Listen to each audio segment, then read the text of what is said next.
غدیر خم کے موقع پر 18 ذی الحج کو اللہ کے محبوب علیہ الصلوۃ والسلام نے ایک خطبہ ارشاد کیا تھا جس کو خطبہ غدیر کہتے ہیں، اور وہ حضرت سیدنا علی المرتضیٰ رضی اللہ تعالیٰ عنہ کا ہاتھ پکڑ کے اللہ کے محبوب نے فرمایا تھا، من کنت مولا ہو فہذا علی مولا، جس کا میں مولا ہوں اس کا علی مولا ہے۔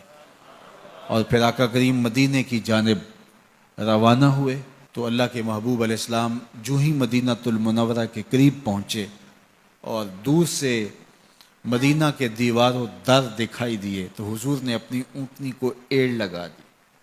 اپنی سواری کو حضور تیز کر لیا کرتے تھے جب شہر مدینہ کو دیکھتے تھے۔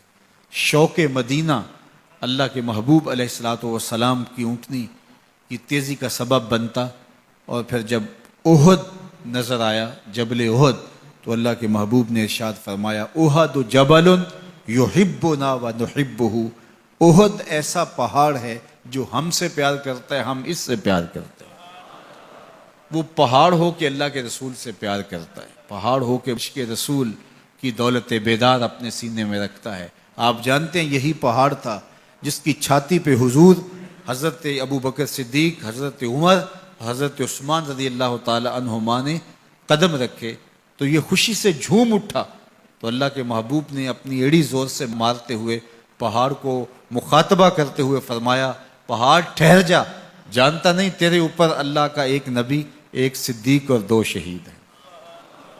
تو پہاڑ حضور سے پیار کرتا ہے، اور جب محب کے ویڑے میں محبوب آئے تو پھر محب کے لاڈ اور اس کی خوشیاں دیکھنے والی ہوتی ہیں۔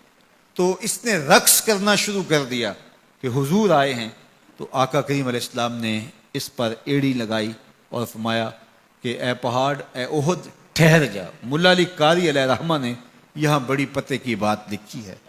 آپ فرماتے ہیں کہ وہ وجد میں آ گیا اور آقا کریم نے اس پر اپنی ایڑی مار کر کے اس کو سکون کی طرف بلایا، تو فرمایا ایک ہوتے ہیں اصحاب وجد اور ایک ہوتے ہیں اصحاب ضبط، تو فرمایا کہ وہ وجد میں مبتلا ہوا تو حضور نے اس کو ضبط کی طرف بلایا۔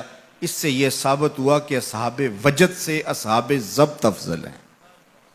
حضرت شیخ احمد مجدد الفسانی علیہ رحمہ، آپ پر جب بہت زیادہ کیفیت طاری ہوتی تو زیادہ سے زیادہ یہ ہوتا کہ آپ کے چہرے کا رنگ بدل جاتا اور چند آنسو آپ کی آنکھوں سے ٹپک جاتے۔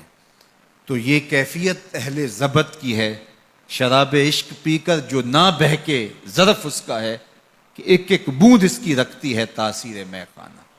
تو اس کو وجد سے ضبط کی طرف اللہ کے محبوب نے بلایا۔